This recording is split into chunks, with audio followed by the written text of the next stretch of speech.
Ça fait longtemps qu'on n'est pas allé au sport ensemble. J'avoue que ces derniers jours, j'ai pas été méga discipliné avec le sport. Je suis pas beaucoup allé à la salle. Je me suis un peu entraîné à la maison. Je fais beaucoup de push-ups, beaucoup de dips, des squats, mais j'ai pas fait beaucoup de cardio ces derniers jours. Et c'est la dernière ligne droite. On est le jour, je pense, 69, 70, je sais plus.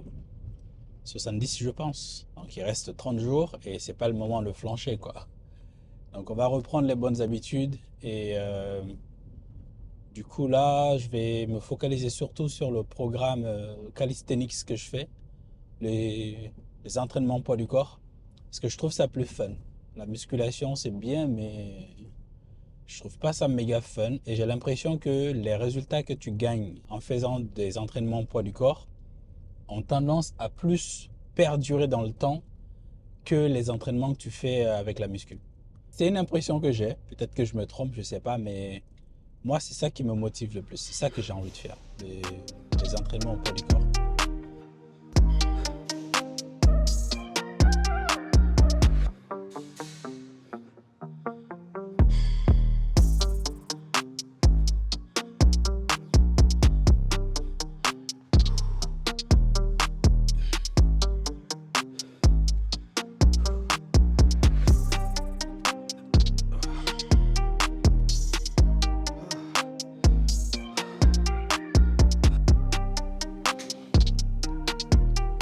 Heureux. On va continuer sur le blocage des entreprises. Si je fais ça, ça me dit que je dois être connecté pour faire cette action. Pour le blocage, je vais d'abord commencer par ça. Pareil. Si la personne n'est pas connectée, je lui dis, tu peux pas, il faut que tu te connectes. Ouais, parce que pour bloquer une entreprise, il faut que tu sois connecté. Ok, donc on va retrouver ce widget ici. On fera exactement la même chose. Parce que je me rappelle plus trop du nom de l'exception que je lance. Dans les commentaires, il y a quelqu'un qui me dit que je répète beaucoup ce truc. Ouais, c'est vrai, effectivement, mais c'est une fonction. Je sais pas comment je peux raccourcir ça. C'est juste qu'à plein d'endroits, je fais des contrôles. Donc ça, c'est une fonction. Show dialog, c'est une fonction. Et ce widget, c'est un widget réutilisable. Parce que sinon, regarde tout ce que je dois refaire à chaque fois, tu vois. C'est pour ne pas avoir à faire tout ça que j'ai créé un widget réutilisable. Mais par contre, ce show dialog, bon, en vrai, ouais, je pourrais créer une fonction qui fait ça. Il a peut-être raison, ça peut peut-être le faire. Par contre, je sais pas si... est-ce que ça va marcher ça? Si je fais widget et que je dise la fonction s'appelle show logout. Là, tu vois pas grand-chose. Je vais décaler ça un peu comme ça.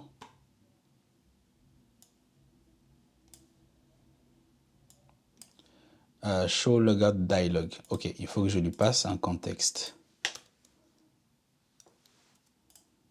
Alors, ça, je vais enlever ça pour le moment. Tac. Est-ce que je peux faire un return show dialog et return ça en fait? Est-ce que je peux faire ça? On va voir si ça marche. Ouais, ça c'est un future void. Ok, donc je mets un async ici. Et donc là, on doit faire un await. Et est-ce que si je fais future widget, ça va m'écouter? Ah, tu vois, ça c'est un void. Bon. Si je fais future void, c'est qui m'appelle? Je connais pas ce numéro, je prends pas. Je suis sûr que c'est les gens là qui veulent me vendre des trucs. Je déteste ces gens-là. Build context. Bah, est-ce que ici, ouais, je vais lui passer le contexte, hein. Est-ce que si je dis qu'il prend le même contexte en paramètre, il va être content? Je sais pas. On va tester. Parce que parfois, c'est un peu tricky ces trucs, hein. Normalement, je dois lui passer le contexte. Ok, là, il me dit ref.read. Ok, ça, en vrai, on s'en fout. Je peux faire aussi context.goname. Ici. Et voilà. C'est un future void. Maintenant, est-ce que si j'appelle cette fonction ici, ça va faire ce que je veux? On va tester. Je crois que c'est ça que la personne voulait dire. J'ai oublié ton pseudo, mais je crois que c'est ça qu'elle voulait dire. Show logout dialog. Je lui passe le contexte. On va try.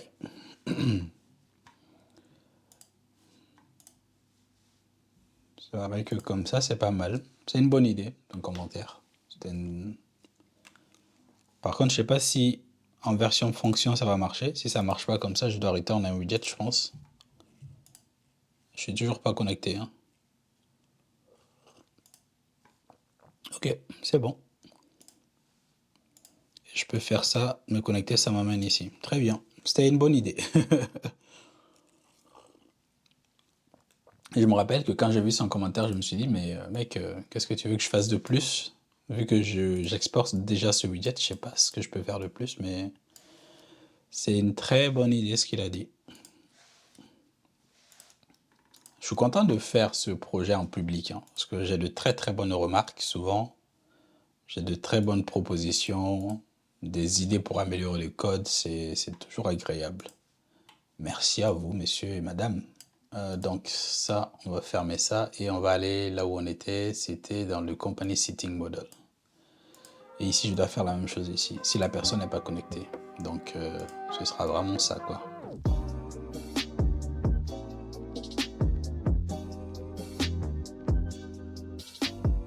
Maintenant, on peut s'occuper des blocages.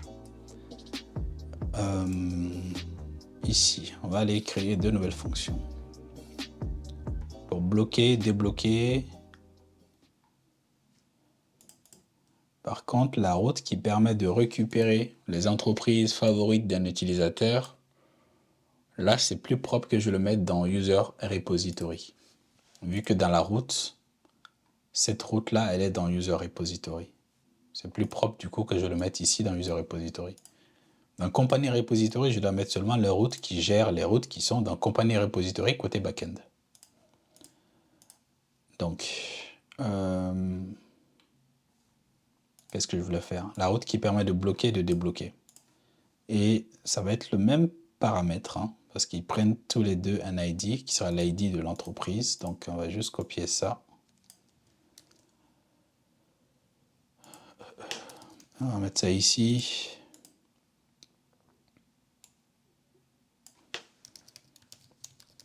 Block company et une block company. Je sais même pas si unblock ça se dit vraiment comme ça. Aucune idée. Et donc, voilà. Le unblock pour le moment ça m'intéresse pas vraiment. C'est juste celui-là qui m'intéresse, le bloc.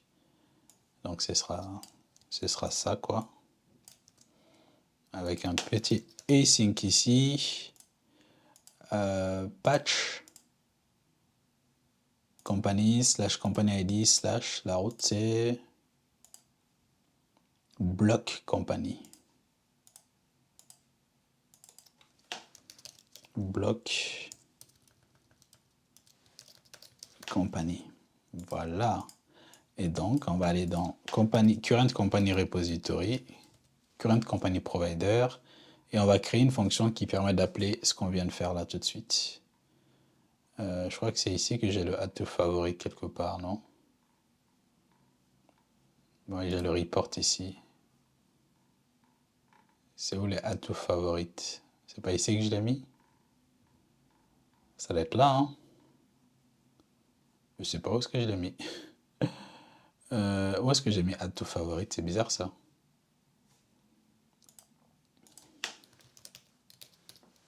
Ah, ok, ça c'est dans Favorite Provider, compagnie Favorite Provider. Ok. Ça veut dire que à terme, ça peut peut-être être intéressant d'avoir aussi un provider pour les entreprises bloquées de l'utilisateur. C'est pas qu'à terme, ça peut être intéressant, c'est que ça va être intéressant. Ce sera la même chose en fait. Donc ici, si je cherche user favorite companies provider. Et on va faire la même chose pour les entreprises bloquées par l'utilisateur. Donc on va créer un autre provider ici. User blocked companies .provider ou .controller .controller.dart reverpod async class, on va l'appeler user blocked companies et ça va me renvoyer pareil une liste de compagnie light DTO. Et pour le moment, au début on dit que c'est une liste vide. Et je vais créer une fonction qui permet de récupérer la liste des entreprises bloquées quand on en aura besoin. Et c'est la même chose que je dois faire ici. Hein. Parce que là, le truc, c'est que dans le provider de celui-là, dans le build, je watch connected user controller. Ça veut dire que dès que la personne sera connectée, je récupère ses entreprises favorites. Bon, ça limite ici, c'est pas très gênant. Ça me fait gagner quelques secondes. Mais ici, les entreprises bloquées, ce sera vraiment dans ton profil. Donc là, je vais appeler cette fonction seulement quand on en aura besoin. Ce ne sera pas en fonction du statut de l'utilisateur connecté ou pas. Donc lui, au début, ce sera une liste vide. Donc là, je pense que j'aurai besoin de 3 fonctions. Une qui permet de bloquer, une qui permet de débloquer et une qui permet de récupérer toutes les entreprises bloquées par l'utilisateur. Ouais. On va commencer par le bloc. Future void. Ça m'avait proposé quelque chose en plus, GitHub Copilot. Add to blocked. Waouh. New state égale à ça. Companies égale à ça. Company.add. Non, c'est pas du tout ça. Company, ok, là, il n'y a pas de problème. Il prend un company light DTO. Ok. Et non, ici, j'avais fait comment? Je lui avais passé en compagnie. Il va prendre un compagnie. Il va prendre compagnie. Et donc là, je vais faire la requête pour bloquer l'entreprise. Donc, await ref.read de company repository provider block company et je lui passe company ID. Il me manque quoi? Une parenthèse. Voilà. Donc je fais ça. Une fois que je l'ai bloqué, je vais ajouter la version company light DTO du compagnie qu'on vient juste de bloquer. En faisant ça, ça m'évite de faire une autre requête pour récupérer toutes les entreprises bloquées maintenant, après avoir ajouté une nouvelle entrée à la liste des entreprises bloquées. Vu que j'ai déjà l'entreprise que je veux bloquer en local, bah, il me suffit de l'ajouter à la liste, quoi. Ça me fait une requête en moins. Donc ici, c'est company.id, company.name, company.getBanner URL, company.latitude et company.longitude. Voilà, j'ai return company et state égal à ça. Il me manque juste le state égal à async loading ici. C'est tout. Et ça, on va l'appeler block company.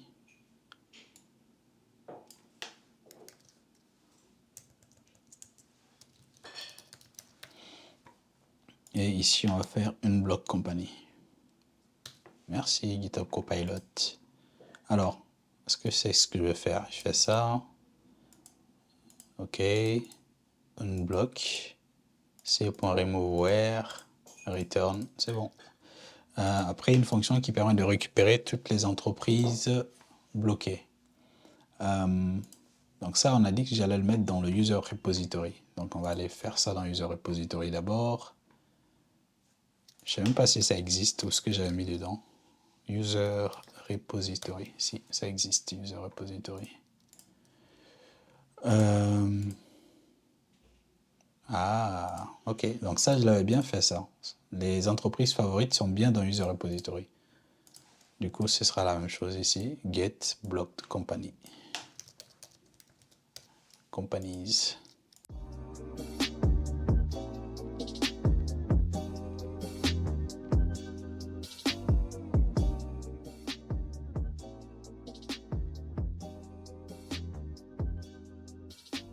Ça devrait être un peu mieux là. Donc, on va essayer de bloquer Toto. Je suis encore connecté. Bloquer l'entreprise. Si je clique là, il est censé me réafficher un truc. Je pense que ça ne me le réaffiche pas justement parce que je le ferme ici en fait. Si je le ferme là, c'est comme si j'avais fermé ce widget, tu vois. Donc ce listen ne va pas se faire. Je pense que c'est à cause de ça. Je pense que c'est à cause de ça. Donc on va réessayer. Donc on ne va pas fermer le bottom sheet, c'est pas un problème. L'utilisateur s'occupera de le fermer lui-même.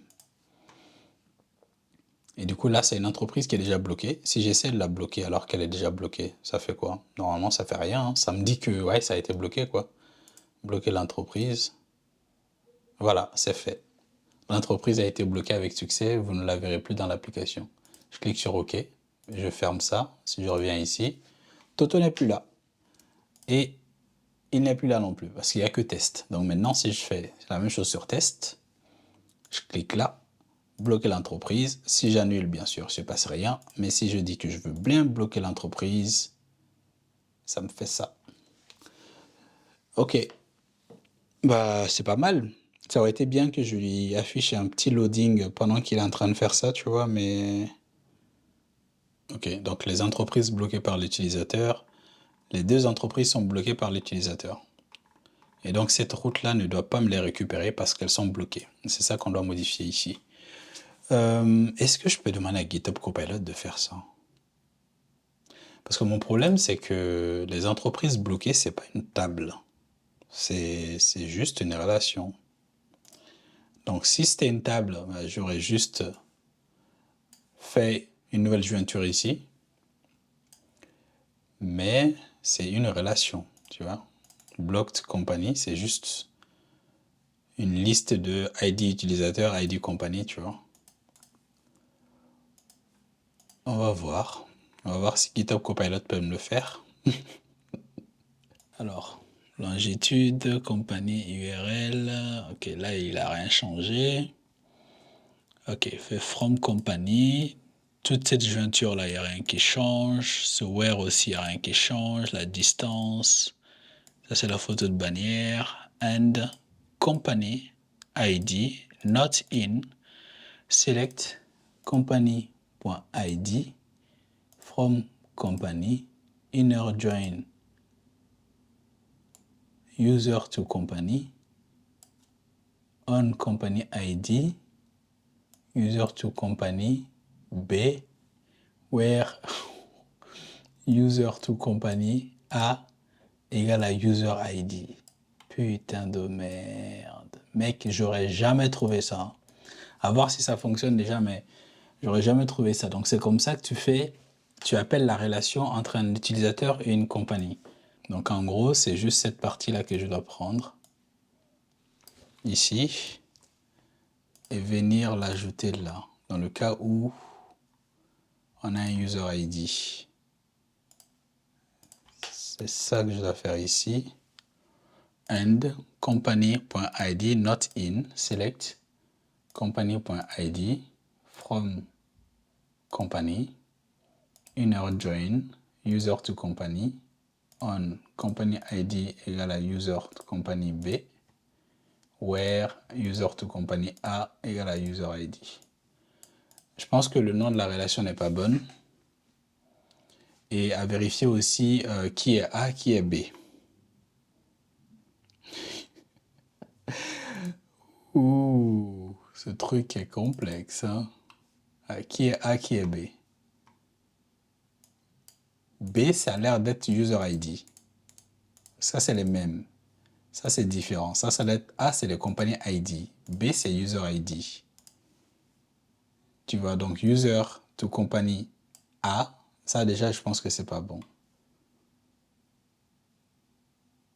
Je pense que ces deux-là, l'ordre n'est pas bon, mais à voir. Déjà, je pense que là, il va me dire que cette table-là n'existe pas. Je pense. Je pense que ça va me dire que ça n'existe pas. Si ça me dit ça, ce serait bien. Donc, on va essayer de refaire la requête. Tu vois, ça me dit, il y a une erreur. User to company does not exist. C'est bien ce que je pensais. Et donc, je pense que je dois l'appeler comme ça, en fait. Blocked companies. Après, est-ce que je mets minuscule ou majuscule?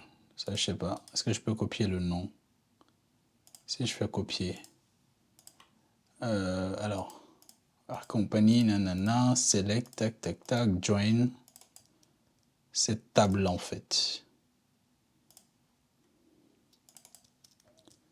Et je pense que ça doit être A. Et je pense que ça doit être B. Mais comment tu fais pour savoir A, B sans que tu n'aies déjà une relation dans la base de données?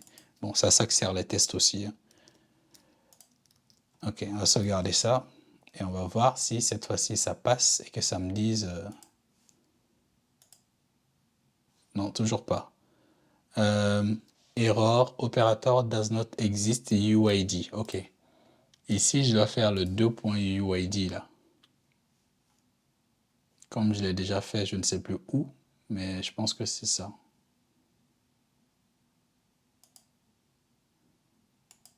Je dois faire ça. Pour dire que ça, c'est un UID. Où est-ce que je l'avais fait? Company type. UID, c'est comme ça. Ok, du coup là déjà, ça me dit pas que cette table n'existe pas. Donc c'est bien comme ça qu'on doit faire en fait. Et mec, j'ai l'impression que ça va marcher. Hein. Exécuter, liste vide, non, toujours pas. Column company.block user does not exist. Ouais, j'ai pas besoin de ça.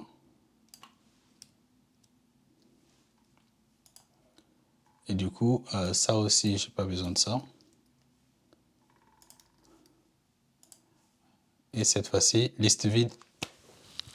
Yes! C'est trop bien. Ok. Liste vide. Très bien. Et du coup, je vais débloquer une entreprise et ça doit me récupérer un seul. Est-ce que je peux juste supprimer une entrée dans la base de données là? Ici, là. Je supprime juste une entrée. Est-ce que c'est possible? Tac. Sauvegarder. Ok. Donc maintenant, il n'y a qu'une seule entreprise qui est bloquée. Et donc la requête doit me renvoyer une entreprise. Oh putain.